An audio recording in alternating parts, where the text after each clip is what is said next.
Hey guys, Birdie here with Redbird Designs, and I am doing a recording of the Pail base.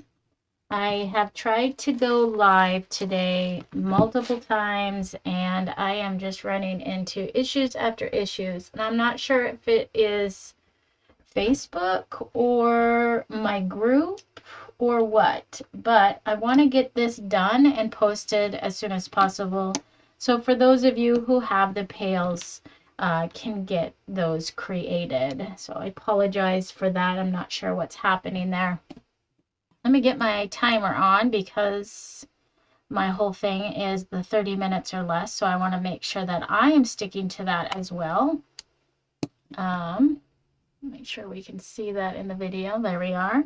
All right, so with the pail, I tried to make it look rustic and old. So I have lots of splatters and brush marks, heavy brush marks here and there. And so that is what we're gonna do. I am using black. I've got a white and a rock gray, and then the falcon brown.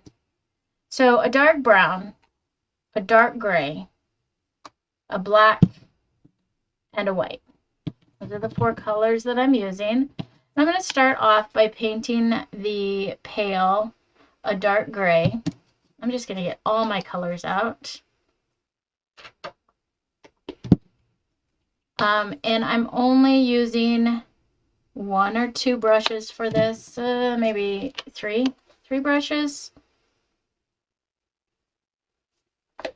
So I'm going to use a large flat, and even something like this size would work. Large flat, a liner brush just for some small detail. No. Yeah, do I use that? Yes, I do use that for small detail. So yeah, three brushes. Did I say three brushes or two brushes? I'm just all sorts of flustered with this Facebook thing. I'm very disappointed. I'm not sure what's happening. I'm gonna have to get into my group and make sure that I haven't done anything there. Anyways, so I'm gonna use a old chip brush. This one's old and crusty. I've used it. I use them and use them for as long as I can until there's, no give in the bristles. And then a old toothbrush for some really cool splatters. Okay, that's what I'm using today. I guess I should start my timer. Let's go.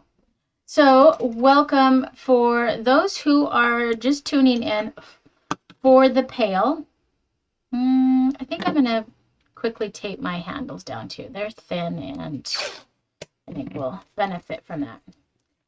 Welcome to those who are tuning in for the Pail base. So glad you guys joined this mini Make It series. I'm really, really excited about it and just super pleased with the whole idea of it, and I really hope that you guys find benefit with it too. So welcome. Let's talk about our pieces real quick before I start painting. You have your base, and it's got the little cutout right there, right? And that's where the this is the tab, or the slot where the tab for the inserts go. So all of the inserts have a tab right here, and that slots into there. This tab is going to be a little bit bigger than this. The slot is going to be bigger than the tab, as you can see there. It just gives us some flexibility to move around, and some of the inserts, the tab will be bigger. Okay. Then you have the piece that sits in front of the tab. So this is the top of our pail, and then you'll have a piece that sits in the back, creating a sandwich for that slot tab to fit into. So we don't need to paint this. I'm going to put that off to the side, otherwise I will forget and do paint it, unless you want to paint the back, which is totally up to you. Okay. And then we have our slotted base that this slots into that to hold it upright. I'm going to start by painting that. I'm going to give it everything a coat of gray. And when you're painting wood, remember wood, or if you don't know, sometimes I forget what group I'm in and who I'm visiting with. But if you didn't know, wood is super porous and will soak up any sort of moisture in your paint, which can cause your paint to feel tacky in essence or really hard to push and pull. And if that's the case, add a little water to your brush. You don't want to have too much water on your brush, but a little bit of water will help push that paint around, which I'm going to do on my big piece here. So when you add water to your brush, if I were to dip it in my water cup here and not do anything with it, that brush has a ton of water in it. Those bristles hold a lot, more than you think. So it's usually a little too much. I'll just push it against the side, those bristles against the side of my cup. You can also just tap it on a rag or a paper towel to help pull that water out. And now I am ready to add paint to it. And then I can just push that paint just a little bit easier, especially on these big surfaces. It just goes a little bit further. So keep that in mind if you're struggling with pushing and pulling that paint on your surface and it just feels super tacky and thick. A little bit of water on your brush really goes a long way in helping that. The other thing I like to do is keep my edges nice and clean. So I like to have that dark edge all the way around. And so when I'm painting my piece, I'll typically start in the center and push my paint out. That really just helps my edges stay clean, because if I start out here and pull, it almost acts like a squeegee and it will deposit a bunch of paint there. Another thing I should say, the laser creates these score marks in the piece to give us some details, or whether it's kind of to help guide us in painting our pieces or placing our pieces. The score marks are deep, semi-deep cuts into the top of the wood surface. And you can see those here, where we have the lines here and then the lines going horizontal and vertical. And those just give us a little more detail to this pail. You can paint right over those and still see those. It takes a lot of layers of paint to cover those up. But you can see I do lose some of it where some of the paint has gone inside those lines. If you want to bring those lines out and really accentuate those, you can pull the paint out with something sharp and pointy like this. This is a scoring, or I can't remember what the packaging said. I call it my stabby tool. You can use a push pin, you can use a needle, whatever you have that's sharp and pointed. And I just put my pointed point into the line and slowly just drag it along the line. And that's going to pull out any paint that I might have deposited. Just go slow, take your time. A lot of times when I go too fast, I tend to pop out and then create a drag mark where I don't want it. So I'm not going to do them all. I just see a few where a little excess paint got inside those lines, and I'm just going to pull in those areas. Okay. You can kind of see how that just made those pop a little bit more. All right. Now for these pieces, the smaller pieces, I'm going to resort back I'm going to resort to the makeup wedge. And for those of you who are new, let me just do quick. Let me grab a brand new one. A makeup wedge looks like, have I cut them all? Oh, looks like this. I cut them in half, so they'll look like this. And then you'll see this pile of little itty bitties. I tend to just let it sit on my plate, dry, and then I cut off the crusted end. And then use them until, well, that's a little bit excessive, but I could probably use it right now for this little piece. Kind of just depends on what I am painting and how small I want to make them. This one's a little bit small, but it will work. So in essence, what I'm trying to portray to you here with this is, yes, there's a cost with the makeup wedges, but if you're frugal, you can get a lot of uses out of it, even without washing them. That's the other thing. If you want to wash them, you go right ahead and wash them after each use. I am considered a partial lazy crafter because I don't like to do a lot of cleanup. And so if I can find a way to craft without the cleanup, I will. And this is one way that I can get a lot of uses out of this without washing them. So anyways, quick little tip there. All right, so then for the handle, I did go with a wood handle, and I'm going to use a baby wipe for that. I've got just a damp baby wipe here. I'm going to dip it in the brown, and then I'm going to rub it on. It gives it a stained wood look. I still get to see that beautiful wood grain underneath, and there we go, done. Now, if you don't have a baby wipe, you can use a damp rag or a damp paper towel. The other thing you can do is just use watered down paint. So dip your brush in the water. I'm going to pull some off to the side. I have tons of water in my bristles. It's kind of creating this watered paint. You can kind of see it as I spread it out. And you can brush that on and then just wipe off the excess. And that does the same thing. It just tends to be a little bit lighter. And the reason I don't use it all the time is, well, I always have baby wipes on hand. So there's that. And then two, I feel like I get more control with the baby wipe, but works either way.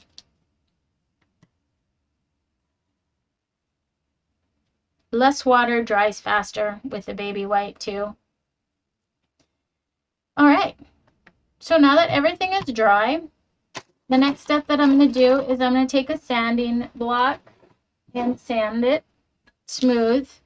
Because wood is super porous and made up of tiny fibers, when we paint it or apply water to it, those tiny fibers like to expand and stand up and make our pieces rough. Some areas might be a little more rough than others. Kind of just depends on the wood, but it is a normal thing that happens. All right, so just get everything just a light smooth or a light sanding. It doesn't have to be super heavy sanding. You don't want to be removing a lot of your finish with it. You can see I didn't remove hardly anything. If I take my baby wipe the dust away, there's hardly any paint there that's been removed. We just want to smooth it out. So just a very light sanding. All right. Let's get to the next step, which is doing some distressing. So what I'm gonna go back to my baby wipe. I have this baby wipe here that I used that's got the brown on it. And I'm gonna take that and rub it along all my edges. You can see how it's just creating this kind of dirty look. Almost taking dirt and rubbing it on your piece.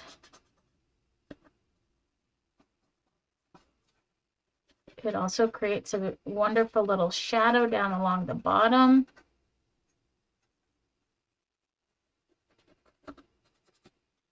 Okay.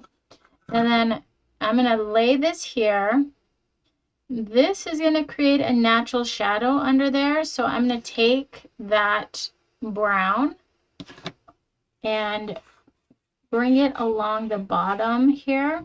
You can kind of just follow this top line here and just rub it with that baby wipe that's got the brown on it. It's starting to run out on me, but we'll just make it work. Some areas will be a little bit more darker, some a little bit lighter. Okay, I'm going to start with that.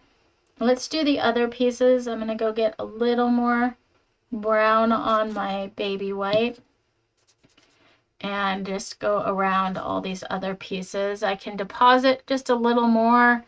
I can get heavy in areas, light, and then heavy again. It just creates this really rustic, worn look. It looks a little natural if it's got some heavy areas and light areas. Now, if you create an area that's a little too dark, you can find a clean spot on your baby wipe and just give it a quick rub down and it will erase it. Kind of lighten it up. You can see those dark spots there. Okay. I'm going to do that with my other pieces as well. I feel like the handles would be super dirty. So I'm going to go a little heavy on those. And these little knobs that the handle's attached to.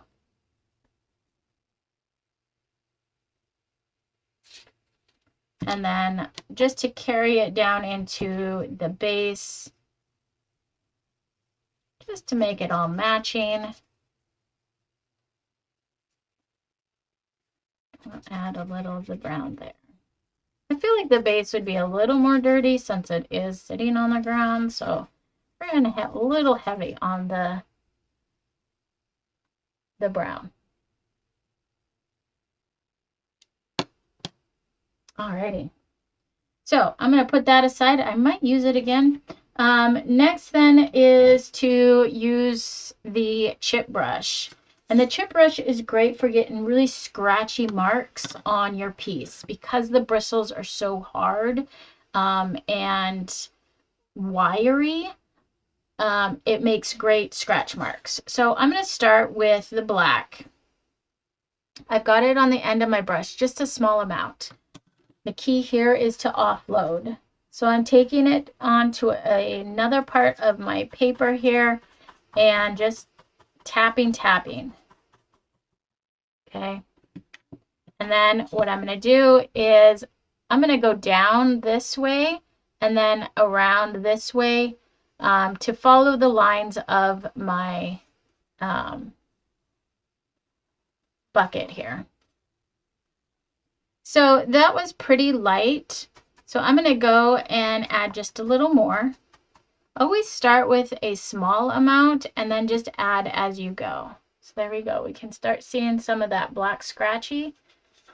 The scratch lines, we're going to go up here to the top, do the same there. Let's see. Okay, and now we're going to go down. Going to follow these lines.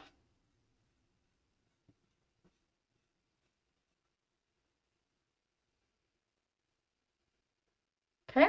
I'm going to take my baby wipe and kind of just take some of that black off those bristles. I don't want to dip this in water because I want to keep the hardness of the bristles. If I dip it in water to wash it, it gets soft. We're going to go to white next, do the same thing. And when I'm brushing, I'm using a very light brush stroke. Just kind of setting the bristles down and pushing and pulling, but not a hard brush stroke. I want it to be soft. I want it to drag. And I want it to deposit just a small amount of the color. So we can start to see some of that white in there, okay? And then I'm going to go to my brown. So I want some rust looking color. I didn't wash the white off. I'm going to let it kind of just blend in together. And this time, instead of doing a brush stroke, I'm just going to tap. I want to tap, tap, tap to get that rustic or the rust look. I kind of concentrate on areas that might, you know, be susceptible to rust, which would be the bottom. Maybe it sits on the ground a lot, so we've got lots of rust there. Along the top, we're going to grab this rim here. I'm going to put some rust up on the rim. Okay. You can see that rust. So it's just a tap, tap. Now I'm going to do that on the handles. I feel like the handles are going to be kind of rusty. And then I'm also going to do it on these little knobs. Okay. And might as well on the base. Obviously, the base is going to be sitting always in something. Seems the dirt, water collecting. Okay. All right. So now that I've got my start here, I use this baby wipe to just kind of get rid of some of the color that I've already got. Now I'm going to go to black. And I'm going to do the same thing. I'm just going to lightly tap. I want to try and make a galvanized look. Just go soft. Don't go too crazy in terms of like tapping the entire thing. Start light and work with layers. Okay, I'm going to go grab even gray and just blend that in with where I tapped the black.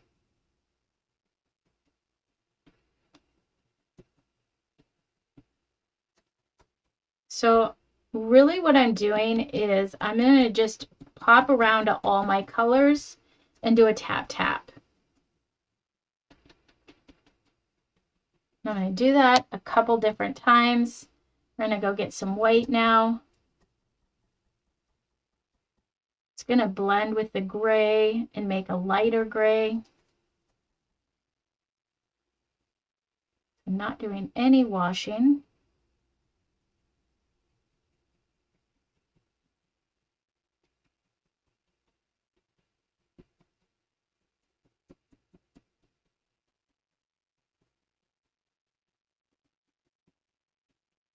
We're just letting all those colors just blend beautifully into this metal bucket.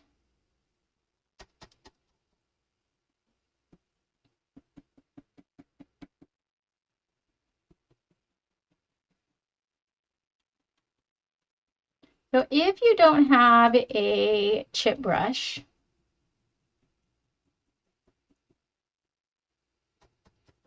you can still achieve this method by using, if you have a stencil brush, that works. And you can even just use like this kind of brush. You just want to not get it wet, okay? Even like your flat brush like this, you can do it. It's just got such a smaller base, it would take a little bit, but you can do it that way. The other thing you can do is just use a baby wipe or a piece of tissue paper. So I'm going to use this baby wipe and I'm going to kind of create all these little divots and lines here. And you can literally just tap, tap that way.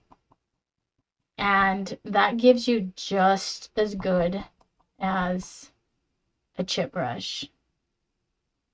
It's a little bit softer. I don't know if you can see, but I just did that area right there. I'm loving how that looks. You guys, this is so fun.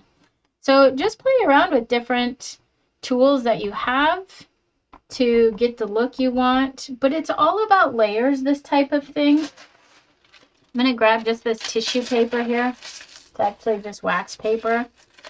And just kind of show you what I can do with this. again, I'm just going to create my own little thing here. I'm going to go put some paint on it, and then I'm going to tap away some of that before I get crazy. And then I can come out here, and you can't even tell the difference. It does the same thing. Sometimes it works a little bit better even, because this isn't going to get soft. But then I've got some different types of markings. Okay.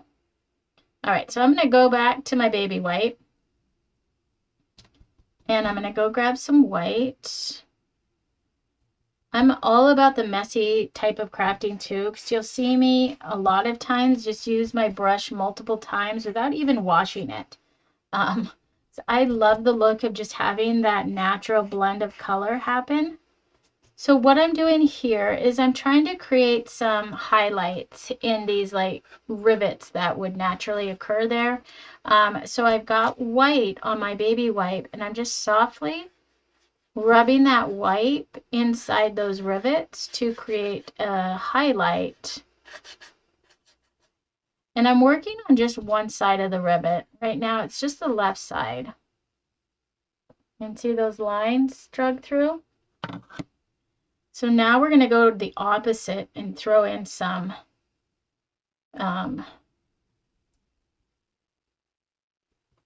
dark. What I'm doing is mixing my gray and my black here. And I'm going to just softly, ever so softly. You want to go light with your shadows, so they're not overbearing.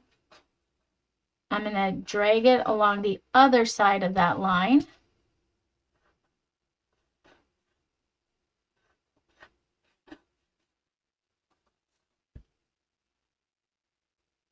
So I have a dark and a light side. You can also drag the dark along the line so it deposits the paint on both the right and the left, and then just throw your highlight in the center, and that will create that natural kind of humped look, if that makes sense. Okay, I'm loving that. I think we are good there. Maybe just a little more dirt up here. I tend to always get a little crazy.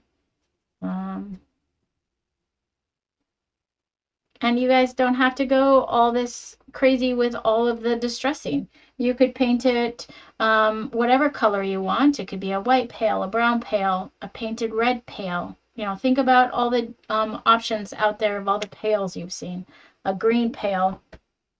So many options to do. So, you know, do what you feel comfortable doing, and it does not have to match mine exactly. Okay, so everything's painted. I like to glue up, and then I'll throw in just one or two little highlight lines for some extra. So let's glue this up. I'm going to start by applying some glue to the top here.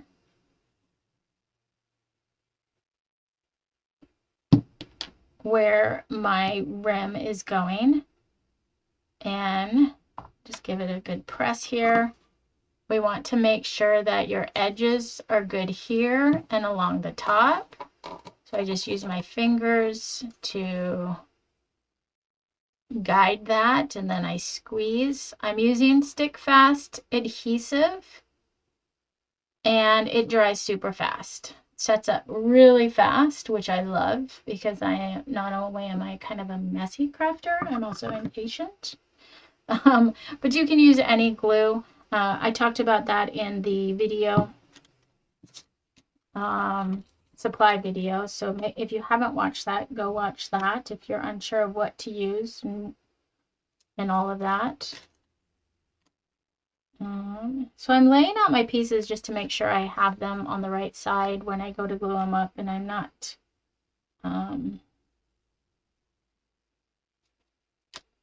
make sure I painted the right side too. There we go. So I kind of like to have everything laid out before I glue it, just to make sure I'm doing it right. That looks good. And so I'm just going to put a drop on these. This is, I do want to just say that glue goes a long way. So typically if you're using like a super glue or a craft glue, just a couple drops is all you need. If you get too much glue, it will squirt out the sides, and it also causes a lot of shifting in your pieces. You'll notice that that creates this almost slippery surface, and too much glue, and it just kind of floats on that glue, which can be super frustrating because you'll put it down, and then if you have too much glue, you'll come back to it, and it might have shifted just a little bit. It's happened to me quite a few times. Still to this day have not learned my lesson on that. Sometimes I just get into a hurry and just glue, glue, glue, and all of a sudden pieces are everywhere. So learn from my mistakes and just use a small amount of glue.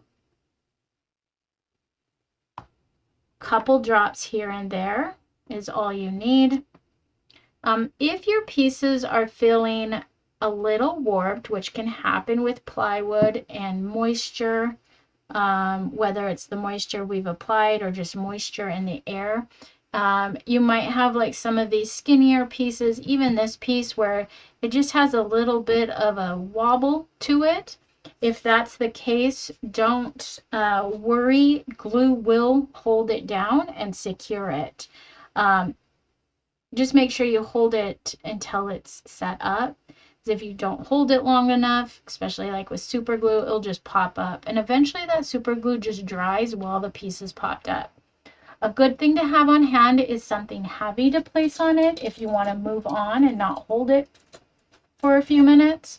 Or a couple of these clamps work great for holding pieces that just need the extra holding power. Okay, keep that in mind. If you don't have those clamps, chip clips work great too. Okay, so all my pieces are together. Isn't that the cutest little thing? Oh my gosh, I can't decide which is my favorite. The basket, the jars, awesome. I have an obsession with mason jars, so I love that one. But the rustic pail and the galvanized look just is amazing. I've always loved that. I have tons of that stuff in my house as well.